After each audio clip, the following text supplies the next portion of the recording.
10 января закончился цикл диктовок, 11 января я медитирую, и приходит мой учитель Санат Кумара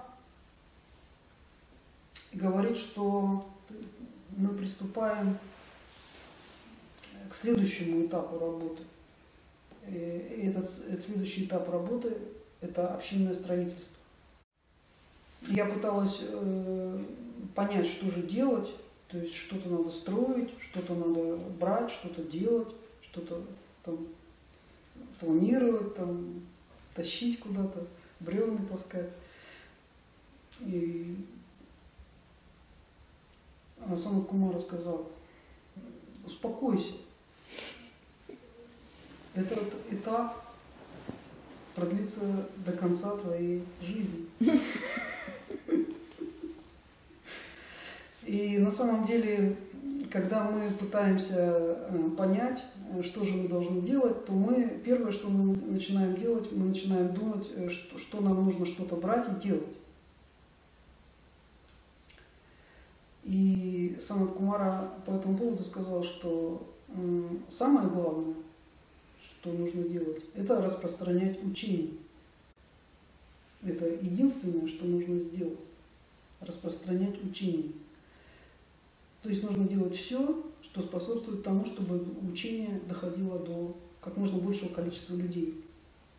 Второе, что нужно сделать, это нужно найти людей, на которых могли бы рассчитывать владыки. То есть найти тех людей, которые способны выполнять какие-то задачи на физическом плане. Вполне очевидно, что один человек, даже если он будет работать непрерывно 24 часа в сутки, то он все равно выполнит только какую-то маленькую работу.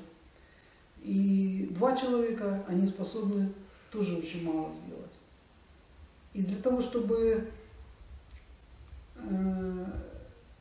это учение начало распространяться больше, нужно, чтобы больше людей подключились к тому, чтобы заняться этой работой по распространению учения. Для того, чтобы выполнить какой-то божественный план. То есть перед воплощением мы знали, что мы должны прийти для того, чтобы сделать это и это. Но тогда, когда мы опускаемся в иллюзию, то мы забываем те обязательства, которые мы на себя брали.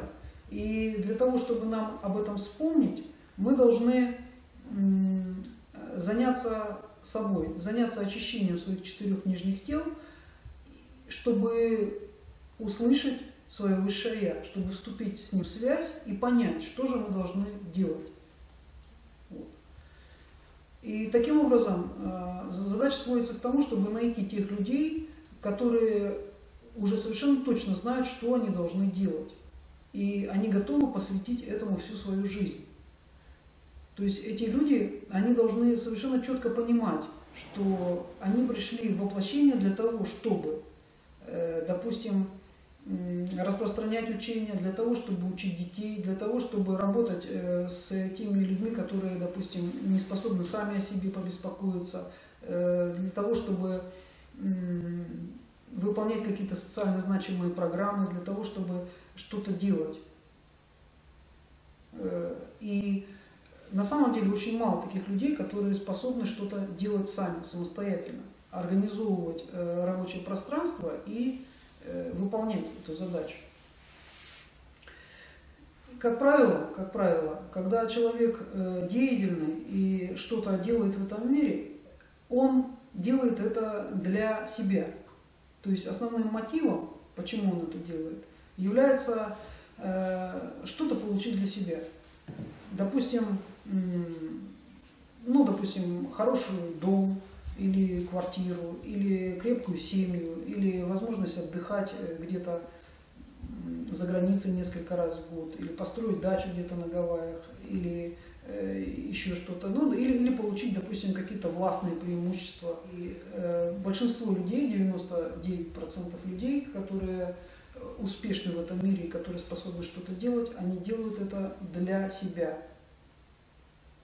И только единицы среди тех, кто из этих 6 миллиардов, которые находятся в воплощении, достигли того уровня развития сознания, который позволяет им использовать текущую жизнь, текущее воплощение для того, чтобы служить человечеству, для того, чтобы служить жизни, для того, чтобы служить всем живым существам. И таких людей очень мало. Задача найти этих людей.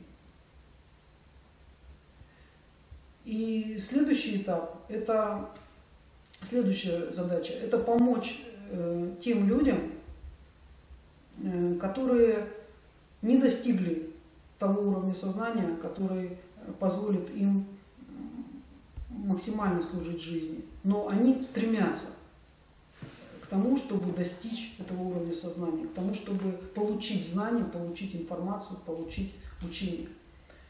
И этим людям нужно просто давать знания, давать учение.